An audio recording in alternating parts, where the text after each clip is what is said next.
the mourning that they went through was to strengthen the faith of the disciples. He said it in that 15th verse. So even though we go through some things, maybe it's not for us. Maybe it's for somebody else whose faith is not as strong as Martha, whose faith is not as strong to be able to say that, yes, God, I know that if you was here, my brother wouldn't have died. But still, I know that he can be able to do anything. Your Father give you whatever you ask for. I know that he'll live. In the resurrection of the last day, her faith was still strong. What do you mean by that, Sharon? I saw on the news, 25-year-old woman had an argument with her boyfriend or husband. I don't remember all the particulars. Drove off and committed suicide with her and her kids because of an argument. Because of a situation that she was going through that she didn't think she was able to handle. Now, me and my wife was talking the other day, and excuse me, I'm sorry. I give great honor to my wife. I didn't mean to go off on that. I love my wife wholeheartedly. I do apologize for not recognizing that ahead of time. But I thank God. But she talked about there was a restaurant right around the corner from her job, the Great Steak. The owner killed himself because of stuff that he was going through that he couldn't handle. So what I'm saying to you is that when we deal with things that we're going through, it ain't necessarily just for you. Sometimes the stuff that you want to deal with is going to be a means for somebody else to gain faith that God is able to take them through it, because I've seen him do this for her, or I've seen him do this for him. I know that whatever I'm going through is not that tough. It's not that rough. I'm going to praise him through it because I've seen what he's able to do for somebody else. And when we understand that, really, then we can see that God is many times, he's going to use us as a means for a greater end. I got to put you through it because I know you can handle it. I know you can deal with it. But you got to understand that there's somebody out there who ain't going to be able to deal with all of this stuff. And you're going to have to let them, you have to let them see your light. You have to let them see that how you know that in all your good times and all your bad times, you praise him constantly. You don't fluctuate with your praise. You don't dance and shout when everything is all fine and good and keep your head down when everything is bad. You keep your praise constant because you understand that I'm able to deliver you. They may not know that. Woman out there selling her body may not fully be aware that God is able to deliver you, even if your financial situation ain't where it needs to be.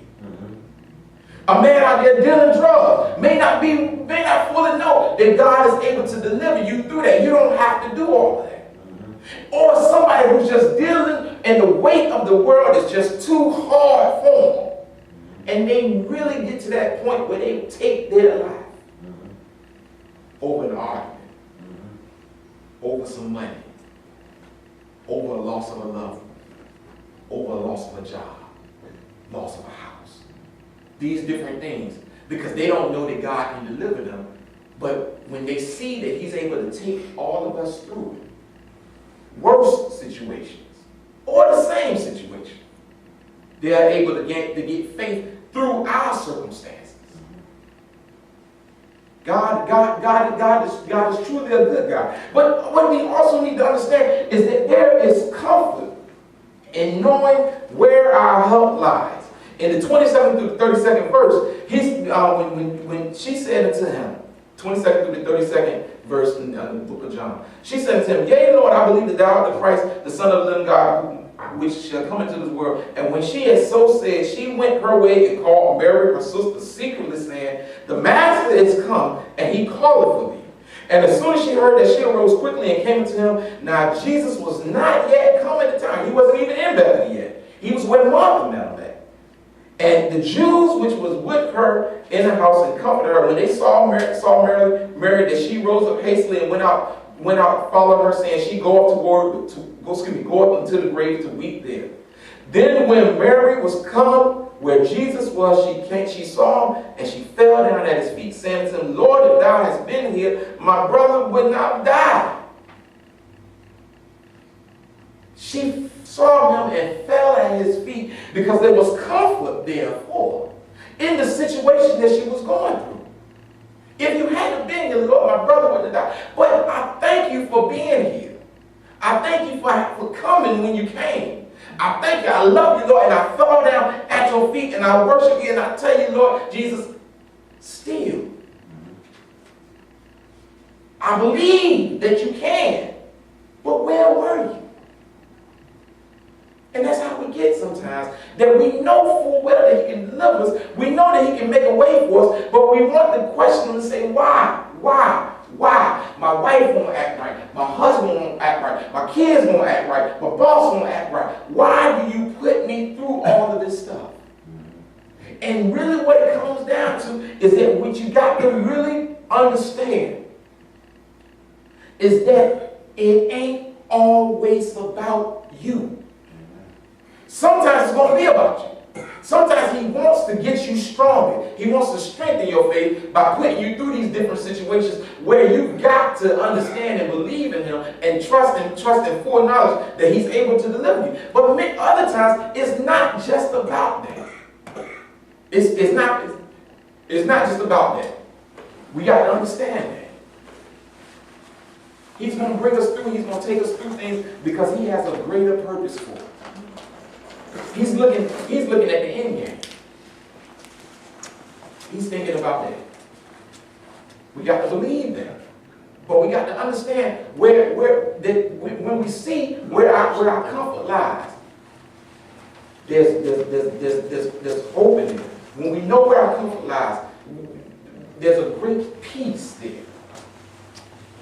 Our comfort lies in the Master. But what we also got to take away from this, and we cannot let this fall on deaf ears, is that what we have to understand, and it's painted beautifully right here, is that even when we go through the situations that we go through, many times it hurts him to put us through that. You got to understand. Jesus, when he told them, I am glad for your sakes that I was not there, to the extent that ye may believe, nevertheless let us go unto him. What he was saying to them was that if I was there, I would have healed. But then you wouldn't have believed. If I was there, I would have healed. I could have still healed them. Think about the centurion soldier.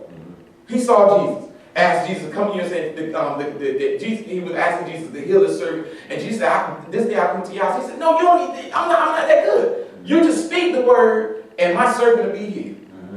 Jesus could have just spoke the word right then and could have healed Lazarus right then. But Jesus knew full well that there is something that I've got to do. And to be able to fully do it, I'm going to have to put y'all through something.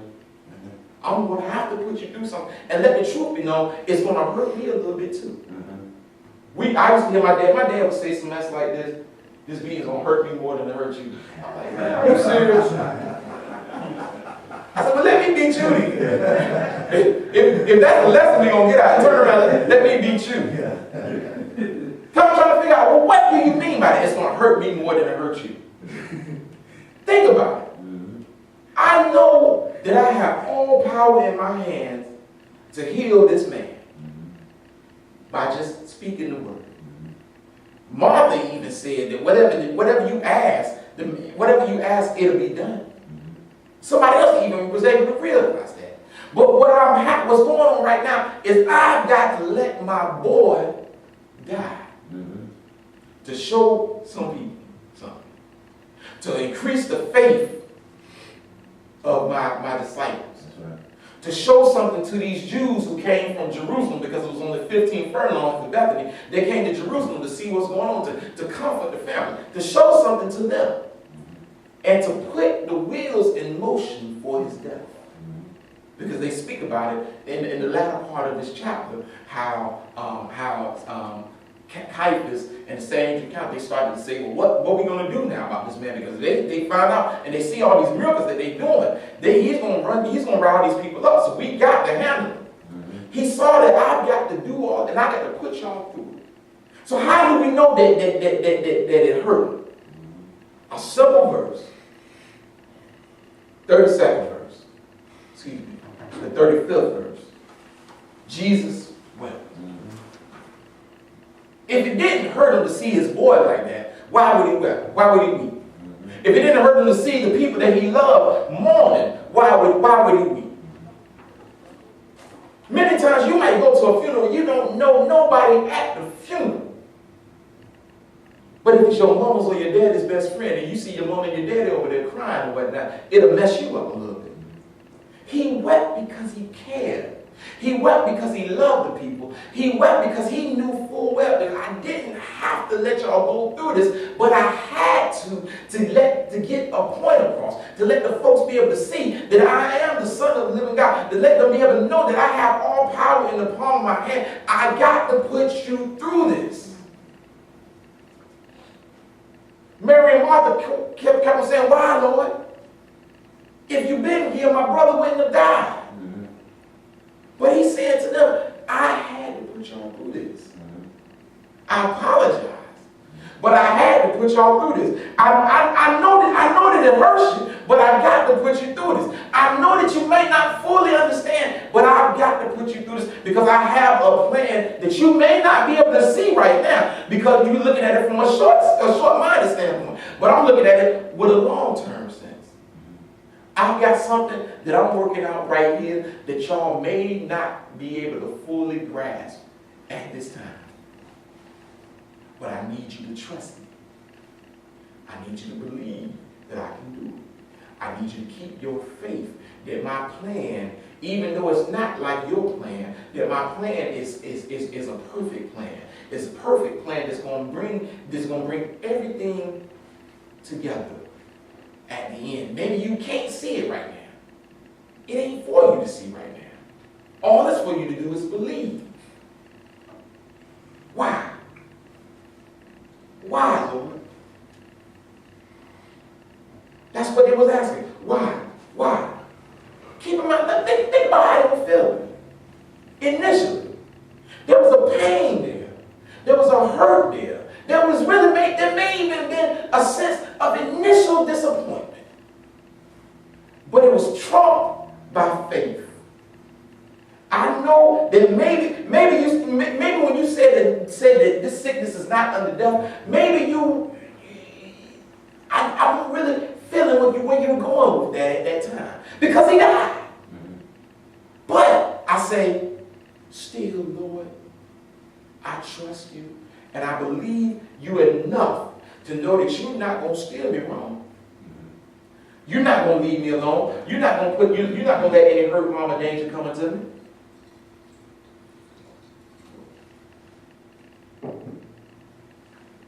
He doesn't want to see us go through these things. But sometimes he has to do it. And if we be real with ourselves, many of the times that we go through things are not Job-like situations. What do you mean by that, Cherry? I mean, these things that we go through sometimes are not situations where God says, try them because they're good and perfect. Many times we go through some things because it's our own fault. Many times we take that wrong step, and God has got to show us the way back. But that way back is a little tougher. I remember Obama talked about it one time about trying to get out the war. He said we have got to be as cautious as we were careless in getting into the war. Many times it's going to be tougher trying to get out of a situation that we get our own selves into. But we got to understand that even though we get our own self into a situation, he can bring us out of it. We just got to maintain our trust in him in all of these tough times. In everything that we go through, we got to maintain our trust in him and don't get to questioning him no matter what. Because he's able to bring us through it. We just got to believe it. We got to believe it. We got to keep that faith, just like Mary and Martha. When he came in, when he came there, we could have got like how we deal with people.